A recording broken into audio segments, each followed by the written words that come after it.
அமைதி அது தேடி அலைவதற்கல்ல, நமக்குள் உணர வேண்டியது. ஒரு நொடி நிதானித்து உன் ஆன்மாவை கவனித்தால் அந்த பேரமைதி உனக்கு கிடைக்கும். இந்த தத்துவ வார்த்தைகள் பேசி முடிப்பதற்குள் அடுத்த நொடியே அந்த அமைதி அனலாய் தெறிக்கத் தொடங்கியது. அந்த இடத்தில் நிதானத்தை பற்றி நீளமாக பேசிய அதே இதழ்கள் இப்போது போர்க்களத்தின் தளபதியைப் போல கட்டளைகளை பிறப்பித்துக் கொண்டிருந்தன. முந்திச்சல், இடைவெளியை பயன்படுத்து, அங்கே ஏன் நின்றால் முன்னேற முடியாது என ஒரு பெரும் கூட்டத்திற்கு நடுவே அந்த போராட்டம் ஆரம்பமானது.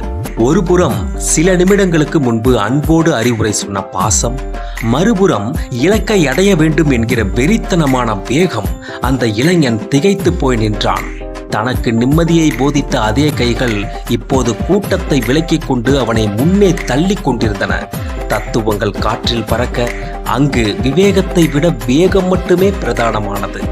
வரிசையில் முந்துபவர்களிடம் அட என்னங்க என்று நியாயம் கேட்பதும், இறைவன் முன் அனைவரும் சமம் என்று முழங்கியபடி மற்றவர்களை முந்தி செல்வதுமான அந்த முரண்பட்ட போராட்டம் உச்சகட்டத்தை எட்டியது.